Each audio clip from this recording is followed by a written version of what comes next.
Well, hello, and welcome to this edition of First Alert Weather Extra. I'm Mikel Hardy. Emily Acton, and we are back.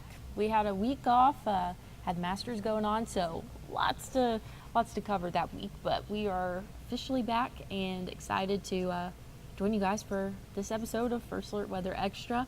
We're gonna go ahead and get started on this day in history. That's kind of where we like to start out, seeing what happened. And Mikel, I feel like it's going to be a tornado. No. Oh no, it's very chill today. Okay. Maybe there was a tornado somewhere, but in at least I guess the CSRA, so to speak, Columbia is definitely not in the CSRA. I guess regionally, there was no really significant weather this day. So just looking at a decent amount of rainfall that fell at Columbia Metro Airport back in 1958 on this day. They got close to 2.5 inches of rainfall. Pretty significant for a 24-hour total, but yeah, maybe didn't cause any significant flooding issues or anything like that. But yeah, just like a pretty rainy day, it seems like, this time in 1958. Well, good news is we're not seeing a rainy day here today. That's right. Back in 2024, things are looking beautiful out there. We can expect sky conditions throughout the day today to stay like this. I mean, beautiful blue skies. We're already at 77. Oh my gosh, that's not good at all. That's crazy. That's like our average high right now. That's our average high. Okay. So y'all can already see what kind of day it's going to be. Yeah, we're going to be well above average for this time of year. And you know what else? A northwest wind for this area typically allows us to warm up a little bit more because Yeah. it's kind of a downsloping wind. So that air is like compressing as it's coming down the Appalachian Mountains, and it can aid in heating us up even more. So what if we hit 90 today? No. What if? I would be really sad. I know. I'm not a fan of the heat, and I feel like it just like sprung upon us, and now we're here and it's hot. It's 77. Right now, this is my ideal temperature at 4 p.m., not at 11 a.m. Yeah, so this is pretty rough out there right So now. anyways, good news is we're seeing dry and clear. That's not the same story everywhere else. They are seeing a little bit of cloud cover and rainfall over portions of the U.S., but overall, most of us were dry here in the United States. But again, we are dry here in the CSRA, expected to stay dry. Overnight tonight, we can expect to see temperatures still in the 70s well after sunset, and we're going to cool off into those 50s for the overnight lows. So starting off Tuesday, pretty mild, a little bit of cloud cover out there. And we're going to see broken clouds throughout the day Tuesday, but going to be pretty warm. That's not going to stop us, Mikel, from reaching those high temperatures. Yeah. We're still going to see those middle and Mid-80s. upper 80s tomorrow afternoon. And then by Wednesday, we'll cool off again into those lower 60s, expecting maybe some spots will reach those upper 50s, but we're going to warm back up. Wednesday will actually be our coolest day of the week, in the middle 80s. This is looking a little bit warmer, but we have middle 80s for Wednesday. So yeah, Hopefully these clouds do what they need to do. I know. Oh, definitely cloudier Wednesday as well. Definitely want to point that out. A little breezy, it looks like. Nothing like what we saw Thursday and No. Friday last week. Goodness, with 30, 40 Wild. mile per hour wind gusts. But we're looking at winds gust around 20 miles an hour today at times. And then by tomorrow, those winds do look to calm down even more. So some good news there. But this big warm-up is being promoted by a big upper-level ridge kind of locking in across the eastern half of the U.S. and even the deep south as well. You can see that Dallas and Texas, Louisiana, everyone getting in on that heat as we do continue through this week. So we're looking at temperatures near 90 possibly by Thursday. No. That's terrible. But you can see up there around places like North Dakota, South Dakota, even Denver and Colorado, they're in the upper 40s. Yeah. So they're in that trough section of our jet stream. But as we do continue through this week, just continuing to see that ridge continue to linger around the area all the way into the weekend, it looks like. But the good news about this ridge is that it does promote drier weather. So looking at a mostly dry week, just hot, very Yeah. above average for this time of year. So by Saturday, still looking very ridgy, and for lack of a better word. And we're definitely going to see lots of sunshine, mixing with some clouds, though, as you saw, into the middle of the week. But Something else I wanted to point out, the UV index is very, very high right now. So definitely need to have that sunscreen. Even though it's April, maybe we're not really thinking about it too much. We're already past 5, so we can expect to see that throughout the day today and again tomorrow. We can expect to see that. And again, the most dangerous time for the UV is going to be anywhere from around 10 a.m. to about 4, maybe even 5 p.m. So make sure that you're wearing that sunblock out there. But hey, good news, if you're not loving the heat, looks like we'll get back to average. I'm ready. Maybe even a little bit below average man. next week for us. So, Sorry, guys. so that's some good news. Yeah, more average right there. We'll be a little bit closer to average, and that's going to be those upper 70s. So well below what we're expecting to see this week, which is the upper 80s. Exactly. And we might even see 90. Not a fan of that. But check out Wednesday. Like I said, that's going to be the coldest day of this week, and we're sitting at 85. That's crazy to say, the coldest day. So Yeah. very mild mornings too, in the 50s and 60s.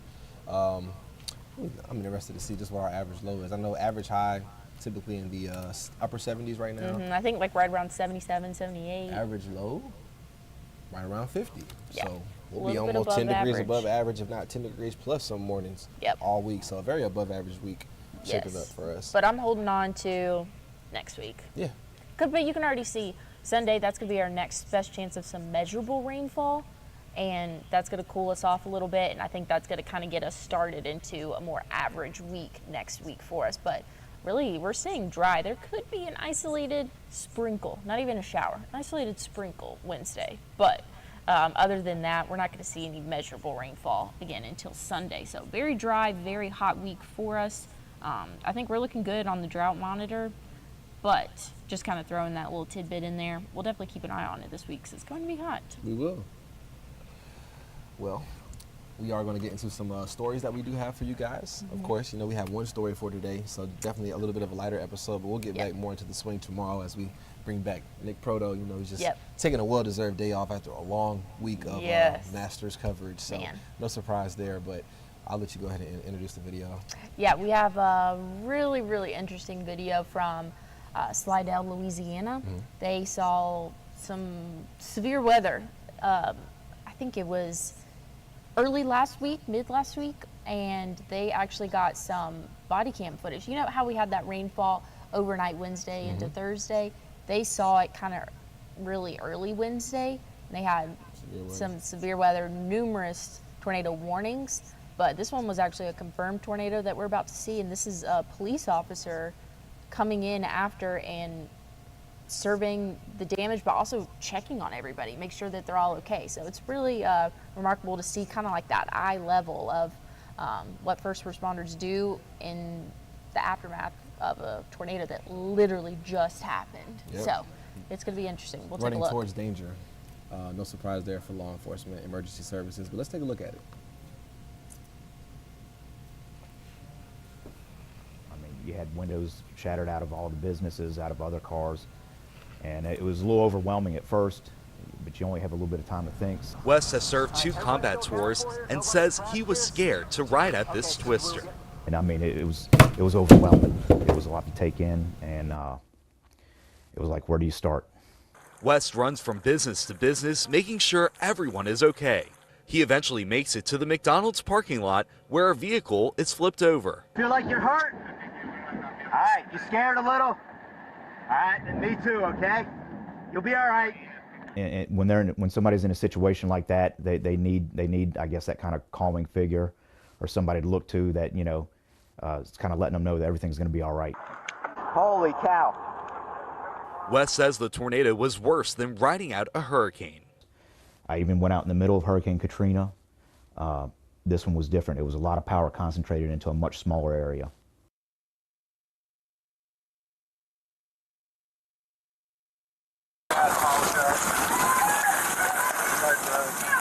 Are y'all okay? Everybody's all right? You got everybody accounted for? Hey, you got everybody? Everybody's got all their fingers and toes? Okay. Yeah, just had to play a little bit of that beginning part again. That was crazy to get to see, and you just hear a little bit of underlying panic. You know, he's checking on everybody. He's checking in that car. I'm not really sure if that was a car. I don't think it was definitely not a car dealership, but it looked like an office building that those windows were blown out. Not a glass there. He is like running around making sure that everybody's okay. But also, this is like right after the tornado had to have hit, like probably not even 5-10 minutes after. And that's what they're having to do. They're having to go in and make sure that everybody's good. You know, he's checking on everything. And this was an EF2 tornado. That's crazy that it was just an EF2. Yeah, an EF2, and I think it had peak wind speeds right around 130 miles per hour. So a little bit on the weaker side of an EF2, and it was doing this much damage. So, and this was in, again, Slidell, Louisiana. So they saw a lot of severe weather. They really got the brunt of it, and then it kind of calmed down as it got a little bit closer to us here. Thankfully, we were expecting some severe storms, and then we kind of backed off on it, and that's kind of what came to fruition here, is a lot less severe as compared to what they were seeing over there. But just some crazy footage that we wanted to share that was fascinating. Aftermath that everybody was okay there, but still really scary. What stuck out to me is that he compared it to Katrina, but he just said that it was a much smaller area that saw some really intense damage. Yeah. So I think that's just a testament to the power of tornadoes. Even though they don't cover as much area as a hurricane, of course, they can still cause a lot of damage to a really concentrated area. So if you are ever in the path of a tornado or under a warning, that's why it's important to heed those warnings, because even an EF2, as you saw, caused extensive damage. And it's just a blessing nobody got hurt or killed in that situation, especially inside that building with all those glass windows. That's really scary. I would not want to be there during a tornado. No, that is not a good place to be. That's why we're always like, stay away from windows. Be the most interior room. Perfect example. Thankfully, this building was still standing, just heavily damaged, and hopefully those people were in an interior room, because that glass is going to get blown out quick. That cop has a lot of heart too, just for going there immediately after. So kudos to him for doing his job and not being afraid to put his health and life on the line just to check on others.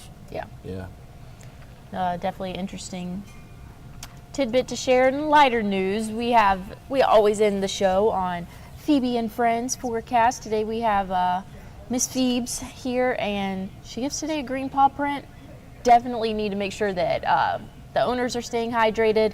Make sure that your pets are staying cool out there as well. Shouldn't really have to worry about the pavement too much, but definitely make sure that you're at least just checking and making sure that it's not too hot for their paws out there. But overall, going to be a sunny and hot day. Like we said, well above average. We're going to be in those upper 80s by this afternoon, and that's going to stick around this week, Mikel. But hey, next week, fingers crossed. Again, we don't really like to forecast that far out, but fingers crossed that we're going to be a little bit closer to average for April. We shall see. I think that the weather this week is going to confuse the dogs, and they may start shedding their coat.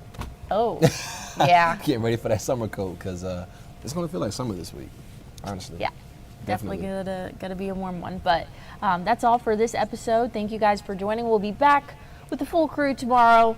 Even more stories. We have lots to catch up on as we miss Masters Week again. Had lots of programming and stories to cover last week, but we are back and excited. Thank you guys for joining us, and we'll see you all tomorrow. Take care.